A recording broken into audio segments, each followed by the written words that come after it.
What's going on, y'all? Welcome to Triple Z. I'm your host, Isaiah Henry. The Minnesota Timberwolves lose Game 4 of the Western Conference Finals, 128-126 to OKC. The Thunder has a commanding 3-1 lead, just one win away from the NBA Finals. The performance from OKC's Big Three was special. Chet Holmgren, SGA, and J-Dub, they all combined for 95 points in Game 4.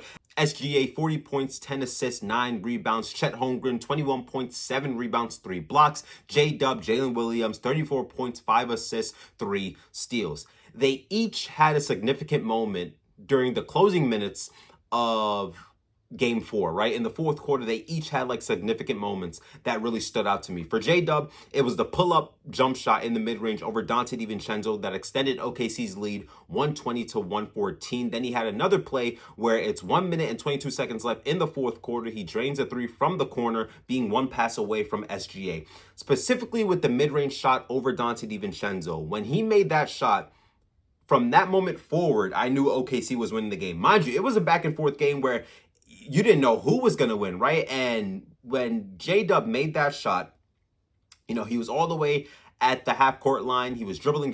Then he finally gets past him, gets a little bit of space away from Dante DiVincenzo, kind of shoots an off-balance shot off of one leg and make the shot. I was like, yeah, OKC's winning that game. And there was other moments after that shot where you could think to yourself, yeah, OKC's winning this game because of that play, right? Chet Holmgren gets a block up 5 with 40 seconds left in the fourth quarter, or SGA making clutch free throws, or Minnesota missing, some makeable shots late in the game. But when, I don't know why, it was just a feeling for me. When J-Dub made that shot over Dante DiVincenzo, I thought to myself, yeah, OKC has this game in the bag. It was a mature win for OKC. We'll talk about that a little bit later. Chet Holmgren, his block on Jaden McDaniels, anticipating the spin move and blocking the shot before it hit the glass with 46 seconds left in the fourth quarter. Chet scored 9 in the final quarter, and every bucket he scored gave the Thunder much needed breathing room, right? So with 10 minutes and 52 seconds left in the fourth quarter, OKC's up 92-89. Chet makes a three, extends the lead 95-89.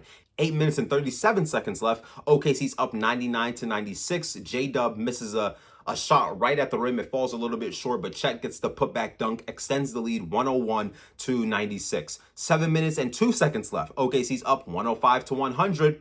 SGA gets double teamed, does a wraparound pass around Naz Reid. Chet gets the ball. He shoots a long 2-point shot, and it falls in 107-100. And with 6 minutes and 24 seconds left, OKC has a 7-point lead, 107-100. Chet misses the 3-point shot. Cason Wallace gets the offensive rebound. I don't know what happened to Minnesota's defense, but they kind of parted ways, and Chet sees the opportunity to get a straight line drive to the rim and finishes the play with a dunk. That extends the lead to 109-100. He made plays that made OKC feel more secure in the game. And then for SGA, the whole performance in Game 4 was just significant, right? 40 points, 10 assists, 9 rebounds. But I would say the pass he had to J-Dub where he threw it under Jaden McDaniels' legs, I thought that was probably the craziest play of Game 4, right? Because SGA's at the top of the key, he drives left, and Jaden McDaniels is there for the help, right? So Jaden McDaniels, kind of crowds SGA, and I don't know how, but the way how SGA didn't travel at all and found a way to stay on that pivot foot. He did not travel. If you look at the replay, he did not travel. That pivot foot did not move at all.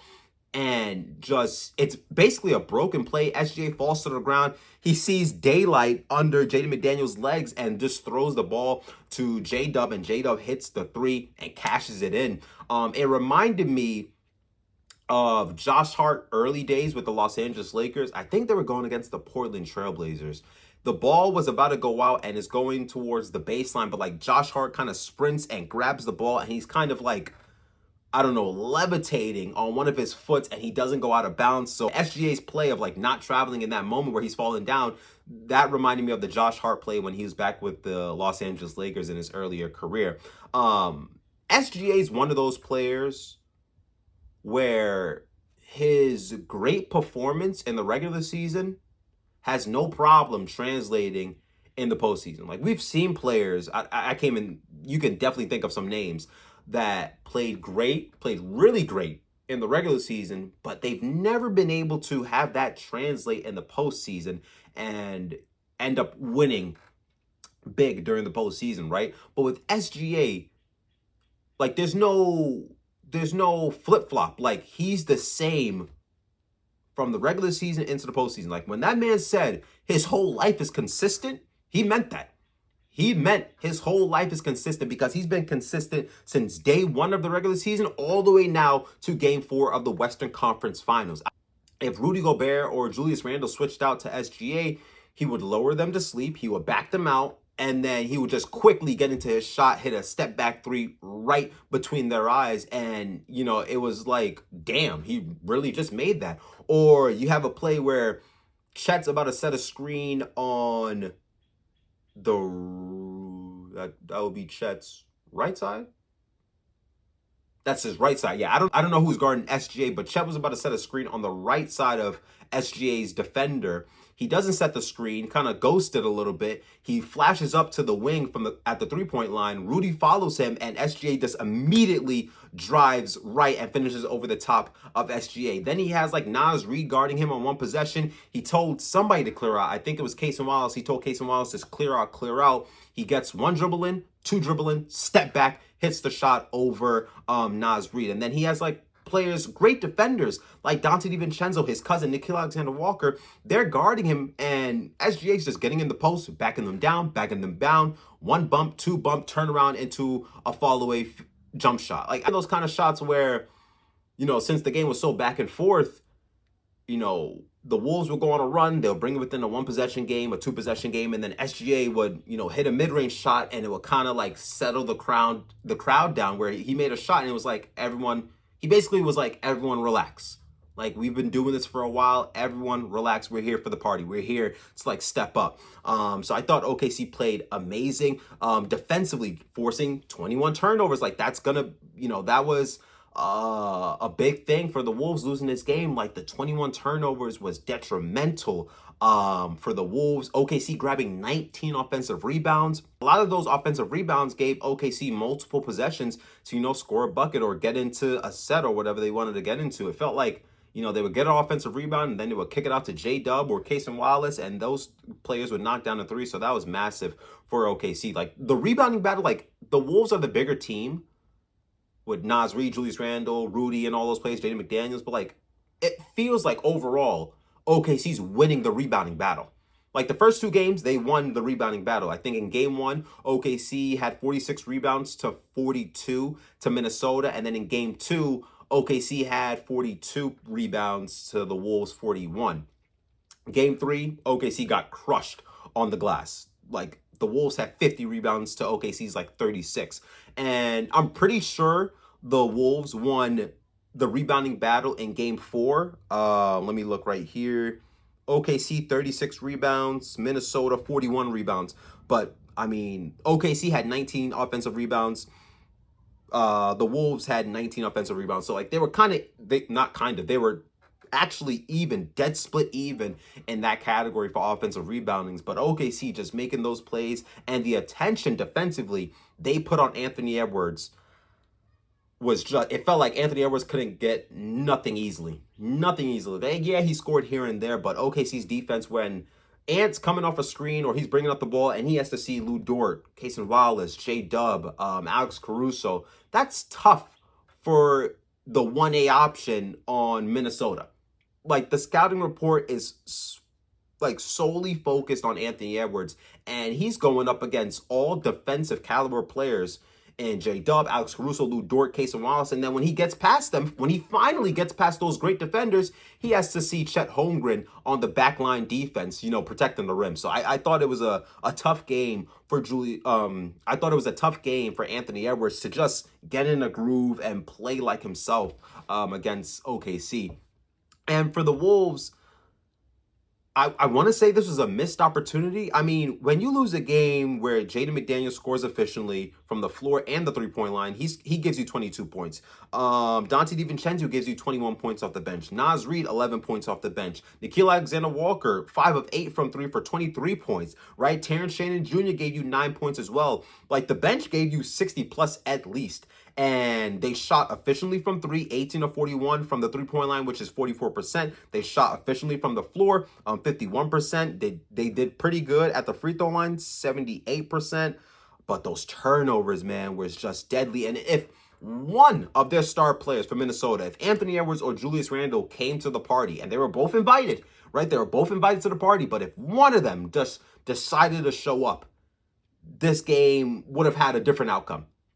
It would have had a different outcome. And I had the mindset because the game was so back and forth. It was so intense. Both teams were throwing haymakers. Like, it was just crazy. I said to myself, whoever wins this game wins the series. Like, this game was going to be very, very telling for both teams. And OKC, here they are pulling out the win. I thought it was a very mature win. And, OKC is the favorite to win the championship. Like, let's say they win it all. This game 4 in the Western Conference Finals in Minnesota, and game 7 of the second round versus the Denver Nuggets, those are going to be 2 wins we look back at during this OKC championship run and say, yeah, these were the 2 games where OKC kind of solidified themselves as championship contenders. Like, they're going to win the championship. Like, and maybe they, have another great game in the NBA Finals, or, they have another great game in this series, right? In the closeout game, that can be spectacular as well. But, game 4 of the Western Conference Finals and game 7 against the Denver Nuggets in the second round, those are 2 wins I'm personally going to look back on and say, yeah, OKC won the championship because of these 2 games. Like this game for OKC, your big 3 steps up massively, scored 95 points. Your defense was amazing, forced 22 turnovers. You're the smaller team, but you get 19 offensive rebounds. You hit clutch free throws. You have, J-Dub, who's your secondary co-star, right? All defensive player, all NBA player, made some big shots. You got SGA on a broken play, finding his teammate in J-Dub. You got Chet Holmgren, making big defensive plays and hitting his 3-point shots as well. Alex Caruso and Lou Dort and Cason Wallace, applying all this pressure on Anthony Edwards, who's the focal point of Minnesota offense. Like this OKC team is amazing. And maturity, the act of staying poised, staying to what works for your team. Like, they didn't switch up at all in this game. They stuck to what works for them, and they end up pulling out the win. So massive win for OKC, for the OKC Thunder. Now just 1 game away from the NBA Finals. Yeah, Minnesota, this is a tough loss. Like, yeah, the turnovers were big. And I put it in my notes here. I said, Wolves are surviving their turnovers. I don't know. This should have been a blowout, because if OKC forces the opponent into 20 turnovers, it should be a blowout. But the Wolves only lost this game by 2 points. Like, so they were surviving their turnovers by getting offensive rebounds, by playing great defense. Your bench unit, Dante, Nikhil, Nas, Terrence Shannon Jr. really came to play. This was the perfect game. Not the perfect, because Anthony Edwards and Julius Randle didn't play well, but this was a great game for the Minnesota Timberwolves to, capture the win and tie the series going back to OKC. Julius Randle, he missed a significant chunk of the fourth quarter, and it's like, what does that do to him mentally, especially going on the road to OKC? Because he didn't have the best game in game 4. What did he have? He was 1 of 7 from the floor, 5 points. That's not going to get the job done at all, especially in a game where Anthony Edwards doesn't shoot the ball well. Like Julius Randle, you're going to be the next guy up, where it's like, all right, what can you give us if Anthony Edwards can't give us nothing right now? But Julius Randle not playing in the fourth quarter. I think he only played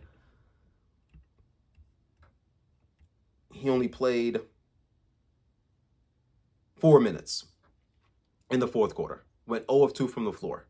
So he didn't provide much. I want to know the mindset he has, going into game 5, because this is the second time Julius Randle has not played in the fourth quarter, really. Like, he got subbed back in when, that chess match was kind of going between Chris Finch and Mark Dano, where, the free throws and all that type of stuff. He got subbed back in for that kind of, small moment. But, overall, when the game was getting close, Chris Finch, said it in the post-game interview. Like, he had to ride with the guys who were, providing something. So Dante, Nikhil, Nas Reed, he had to ride with those guys. He couldn't, go with Julius Randle. So I thought that was pretty interesting to see. Thank you all for listening to Triple Z. Please like and subscribe to the channel. Leave a comment down below. I'll see you guys next time. Zzz.